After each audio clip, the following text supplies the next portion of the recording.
ఈరోజు Narendra Kumar Jethwani MI Mumbai based heroine doctor మాకు ఒక రిపోర్ట్ ఇచ్చింది. కుక్కల విద్యాసాగర్ అనే అతని మీద ఇంకా కొంతమంది మీద ఆమె రిపోర్ట్ ఇచ్చింది. ఆమెకి అతనితో పరిచయం ఉండి అతను హెరాస్ చేసినట్టు వాళ్ళ మదర్ని, వాళ్ళ ఫాదర్ని, వాళ్ళ బ్రదర్ని అందరినీ కూడా అతను మరి కొంతమంది హెరాస్ చేసినట్టు మాకు రిపోర్ట్ ఇచ్చింది. ఈ రిపోర్ట్ని మేము లీగల్ డిస్కషన్ తీసుకొని లీగల్ ఒపీనియన్ తీసుకొని కేసు రిజిస్టర్ చేస్తాం. ఆ కంప్లైంట్లో ఉన్న కంటెంట్స్ని బట్టి ఆ క్రిమినాలిటీని బట్టి ఎవరెవరు బాధ్యులు అన్నది వాళ్ళ మీద యాక్షన్ తీసుకుంటాం, లీగల్గా యాక్షన్ తీసుకుంటాం.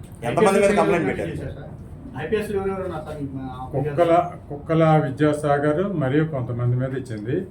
ఎఫ్ఐఆర్ అయిన తర్వాత లీగల్ డిస్కషన్ అయిన తర్వాత ఆ క్రిమినాలిటీని బట్టి ఎవరెవరి మీద యాక్షన్ ఉంటుంది అన్నది చెప్తాం. తర్వాత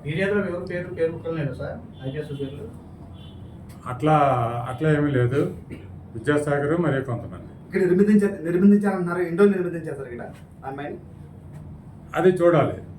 అది వేరే కేసులో విద్యాసాగర్ పెట్టిన కేసులో ఉంటుంది. అది చూడాలి, చూసి చెప్తాం. ఇప్పుడు ఫిర్యాదు ఇచ్చిన దాంట్లో ఐపీఎస్ పేర్లను మెన్షన్ చేయడం జరిగింది. అది కూడా ఎఫ్ఐఆర్ అయిన తర్వాత చెప్తాం.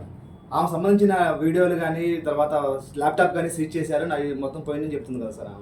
దాని మీద చెప్తున్నారు సార్. మొత్తం మీద ఎఫ్ఐఆర్ ఎంతమంది పేర్లు నమోదు చేశారు సార్, మెన్షన్ చేశారు సార్? అకౌంట్ నెంబర్ అంటే వాళ్ళు ఇచ్చినవన్నీ కాదు, దాంట్లో క్రిమినాలిటీని బట్టి ఎవరెవరి మీద అది ఫిక్సప్ చేయాలి, ఎవరెవరి మీద యాక్షన్ తీసుకోవాలి అన్నది లీగల్ ఒపీనియన్ తీసుకుని ఎఫ్ఐఆర్ ఇష్యూ చేసిన తర్వాతనే చెప్తాం.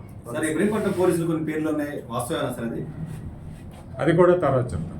ఉన్నాయా లేదా సార్ పేర్లు? ఎఫ్ఐఆర్ అయిన తర్వాత చెప్తాం.